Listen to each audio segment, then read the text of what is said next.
નમસ્કાર મિત્રો, સ્વાગત છે તમારું અમારી આ યુટ્યુબ ચેનલમાં। મિત્રો, આપણા સનાતન ધર્મમાં એકાદશીનું મહત્ત્વ ખૂબ જ વધારે છે। આમ તો વર્ષમાં ઘણી બધી એકાદશીઓ આવે છે, પરંતુ વર્ષની તમામ એકાદશીઓમાં નિર્જળા એકાદશીનું મહત્ત્વ વિશેષ છે। આ વર્ષે 18 જૂન મંગળવારના રોજ નિર્જળા એકાદશી મનાવવામાં આવશે। તમામ એકાદશીઓમાં નિર્જળા એકાદશીને સૌથી મહત્ત્વપૂર્ણ માનવામાં આવે છે।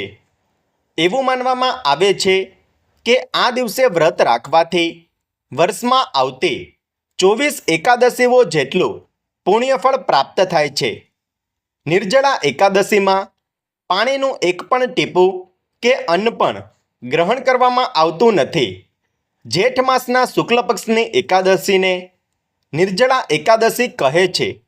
દ્વાપર યુગમાં ભીમે પણ આ વ્રત રાખ્યું હતું। આ કારણે તેને ભીમસેની એકાદશી કે ભીમ અગિયારસ પણ કહેવામાં આવે છે। માનવામાં આવે છે કે આ દિવસે ભગવાન વિષ્ણુની પૂજા કરવાથી અને વ્રત રાખવાથી વ્યક્તિ દરેક પ્રકારના પાપમાંથી મુક્તિ અને સુખ સમૃદ્ધિ મેળવે છે। સાથે જ આવા લોકો પર માં લક્ષ્મીની પણ વિશેષ કૃપા બની રહે છે। નિર્જળા એકાદશીના દિવસે જ્યોતિષીય ઉપાય કરવાની સાથે સાથે કેટલીક શુભ વસ્તુઓ ઘરમાં લાવવાથી પણ સુખ સમૃદ્ધિમાં વધારો થાય છે અને વ્યક્તિએ ક્યારેય આર્થિક તંગીનો સામનો કરવો પડતો નથી। તો ચાલો જોઈએ કઈ છે આ વસ્તુઓ જે એકાદશીના દિવસે ઘરમાં લાવવી શુભ છે।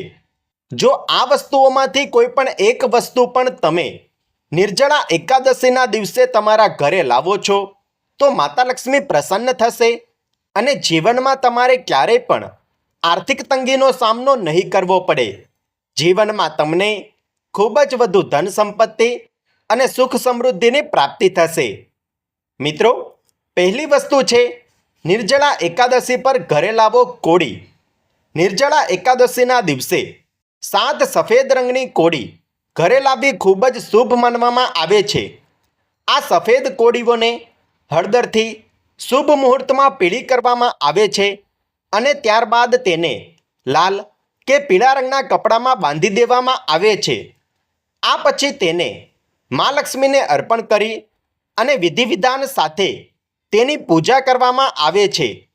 એકાદશીના બીજા દિવસે એટલે કે બારસે તેને પૈસા મૂકવાની જગ્યા અથવા તો ધન રાખવાની તિજોરીમાં મૂકવામાં આવે છે। આનાથી ઘરમાં ધનનું નિરંતર આગમન શરૂ થાય છે અને ધન આવવાના સ્ત્રોતોમાં વધારો થાય છે। ધન કમાવાના નવા નવા માર્ગો ખુલે છે અને સુખ સમૃદ્ધિ તેમજ ધન સંપત્તિમાં પણ વધારો થાય છે।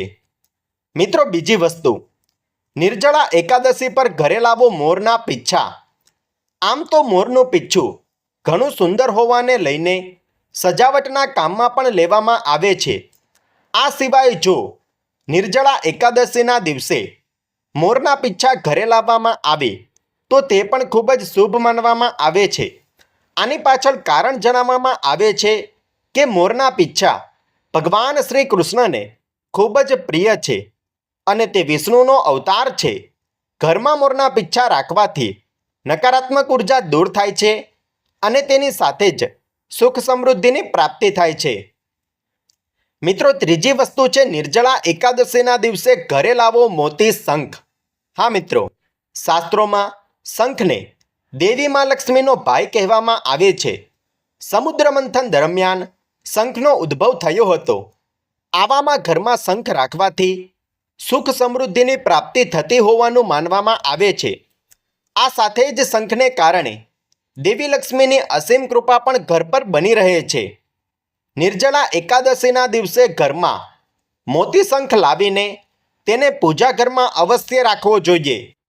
આમ કરવાથી ઘરમાં સકારાત્મક ઉર્જાનો પ્રવાહ રહે છે। મિત્રો, ચોથી વસ્તુ, નિર્જળા એકાદશીના દિવસે ઘરે લાવો કામધેનુની મૂર્તિ।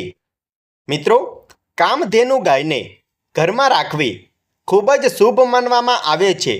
કહેવાય છે કે કામધેનુમાં મા લક્ષ્મી સાથે અન્ય દેવી દેવતાઓ પણ બિરાજમાન છે. આ સ્થિતિમાં નિર્જળા એકાદશીના દિવસે કામધેનુ ગાયને ઘરે લાવીને ઘરની ઉત્તર પૂર્વ દિશામાં એટલે કે ઈશાન ખૂણામાં રાખવી જોઈએ. આવું કરવાથી વ્યક્તિ દરેક ક્ષેત્રમાં સફળતા મેળવી શકે છે, સાથે જ દરેક કાર્યને સિદ્ધ પણ કરી શકે છે. મિત્રો, 5મી વસ્તુ, નિર્જળા એકાદશી પર ઘરે લાવો વાસળી. નિર્જળા એકાદશીના દિવસે ઘરમાં વાસળી લાવવી પણ શુભ માનવામાં આવે છે. વાસળી ભગવાન શ્રી કૃષ્ણને ખૂબ પ્રિય છે. વાસ્તુશાસ્ત્ર અનુસાર વાસળી વાસ્તુ દોષોને દૂર કરવામાં અને આર્થિક સમસ્યાઓથી છુટકારો મેળવવામાં પણ મદદ કરી શકે છે. એટલા માટે આ દિવસે તમે વાંસ અથવા નાની ચાંદીની વાસળી લાવીને ઘરમાં રાખી શકો છો. તો મિત્રો, આ નિર્જળા એકાદશી પર તમે આ વસ્તુઓ પોતાના ઘરે લાવીને અમુક ચોક્કસ ઉપાયો કરો છો તો જીવનમાં તમને ધન કમાવાના અનેક માર્ગો પ્રાપ્ત થાય છે. ભગવાન શ્રી હરિવિષ્ણુ અને માતા લક્ષ્મીની કૃપા પણ તમારા પર બની રહે છે અને તમને આર્થિક તંગીથી છુટકારો મળે છે. તો મિત્રો, જો તમને આ જ્ઞાનવર્ધક માહિતી પસંદ આવી હોય તો વિડીયોને લાઈક કરો, શેર કરો, કમેન્ટમાં જય શ્રી હરિવિષ્ણુ અવશ્ય લખો અને જો તમે અમારી ચેનલ પર નવા છો તો ચેનલને સબસ્ક્રાઈબ કરવાનું ના ભૂલતા. ધન્યવાદ.